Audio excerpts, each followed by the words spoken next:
Everyone, today we will discuss about pharmacokinetics and pharmacodynamics of a drug in a detail.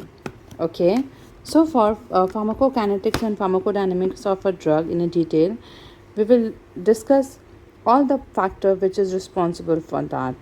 Okay, this is my third video, and if you'd like to watch my last two videos, I'll share the link in a description box. You can click on the link and you can watch. And if you have any query related to my video, you can ask me in comment box. And if you have any question related to the pharmacology subject, please ask me in a comment box. I will reply you as earliest. So let's start with pharmacokinetics. Okay, so we are starting with pharmacokinetics. So kindly refers to the movement. What is a pharmacokinetics? Kinetics is movement. Okay, it is a movement of drug. So pharmacokinetics is the movement of drug. So in that what is happening in that? Pharmacokinetics deals with the drug action as it moves through the body. Pharmacokinetics deals with the drug action as it moves through the body. So in that, what is happening? Like, there are several steps in pharmacokinetics. Okay, absorbed, which is absorption, distribution, metabolism, and excretion. Excretion. Absorbed, taken into the body. So once we will take any drug, once we will administer any drug inside our body, the first step is absorption. Distribution. So after the absorption, the drug is distributed and it moves into the various tissues. It's moved into the various tissue. After moving to various tissue, the drug is going for the metabolism process. So what happened in metabolism process? It changed into the form that can be excreted from the body. And what is the excretion? Removed from the body. This branch of pharmacology is also concerned with the drug onset of action, peak concentration level, and duration of action. So now we will discuss about absorption. What we will discuss here? We will discuss about absorption. So absorption is very first step. It's very first step in pharmacokinetics process. So drug absorption. So what is happening here? Drug absorption covers a drug process. Drug absorption covers a drug progress from the time it administered. So drug absorption, what is happening here? It covers the drug progress from the time it administered. Means if you administered any drug inside our body, so the progress is started from the first step, that is the absorption, and then after distribution, then metabolism, then excretion. Through its passes to the tissue until it reaches the systemic circulation. It's very important and very easy as well. On a cellular level, drugs are absorbed by several means, primarily through active transport and the passive transport. I hope you all are aware about the active and passive transport. Here we will study about it. So the lazy way. So it's a quite interesting way. Here I'm explaining the thing which is very quite interesting. You can understand very easily. So passive transport, what is happening here? It requires no cellular energy. What is happening in passive transport? It requires no cellular energy because diffusion allows the drug to move from an area of higher concentration to one of lower concentration. So why there is no requirement of cellular energy? Because it's going from the higher to the lower concentration.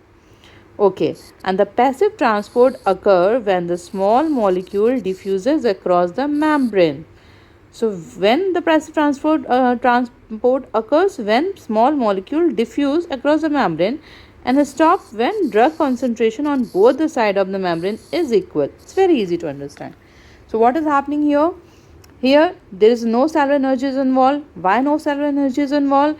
Because here the drug is moving from an area of high concentration to one of the lower concentration. So when the passive transport is occur when the small molecule diffuses across the membrane, and when it is stopped when the drug concentration on both the side of the membrane is equal. So that's why here it's a very interesting term has given for the passive transport, lazy way. Okay, using a muscles. Okay, active transport. Okay, so what is happening here?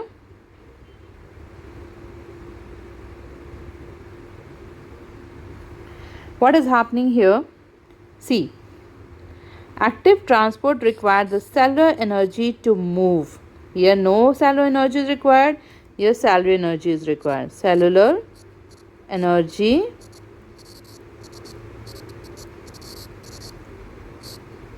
okay. So active transport requires the cellular energy to move the drug from an area of lower concentration to one of the higher concentration.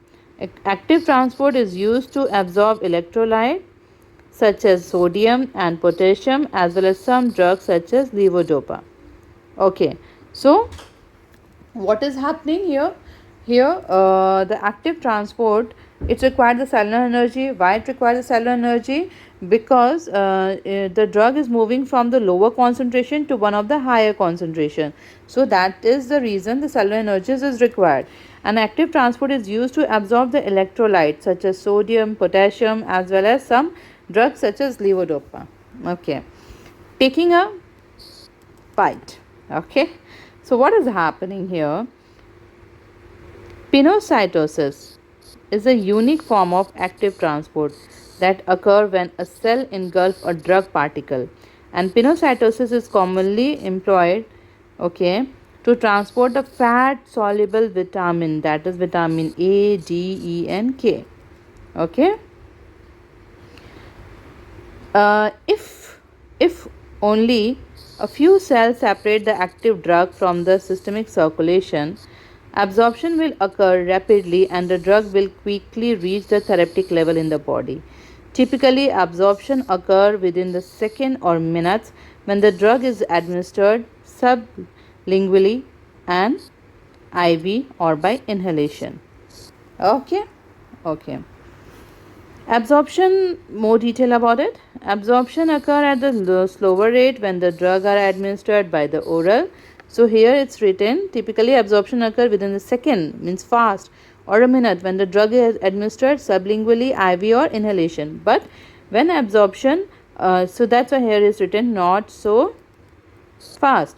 Absorption occur at a lower rate when the drug are administered by the oral, IM or subcutaneous route, because the complex membrane system of GI, gastrointestinal mucosal layer, muscles, skin delay drug passage. Okay, that's why. So at the slowest absorption rate, drugs can take us several hours or a day to reach the peak concentration level. A low rate usually occur with rectally administered or sustained release drug. Okay, so here it's mentioned at the slowest absorption rate, drug can take several hours of the day, several hours or a days, means like if there is a slowest absorption rate, so time will be it may be a several hours or a days to reach the peak concentration level. Slow rate usually occurs with rectally administered or sustained release drug. Other factors can affect how quickly a drug is absorbed. There are so many factors involved which affect how the drug can be quickly absorbed, because it's very important for the drug to absorb quickly. For example, we are seeing here the example. For example, most absorption of oral drugs occur in the small intestine. If a patient has had a large section of the small intestine surgically removed, so here it's saying, for example, Most absorption oral drugs are absorbed in the small intestine. For any patient, here is talking about some patient which had a large section of small intestine surgically removed. Drug absorption for that kind of patient decreases because of the reduced surface area and reduced time that the drug is in the intestine. Okay. Now look to liver. What is happening here? Drugs absorbed by the small intestine are transported to the liver before being circulated to the rest of the body. We all know drug absorbed by the small intestine, where it transported to the liver for metabolism before being circulated to the rest of the body. And what the liver do? The liver may metabolize such of the drug before it's entered into the circulation. Liver do the metabolism, as we all know. This mechanism is referred to as first pass effect. Okay, very important, first pass effect. Okay,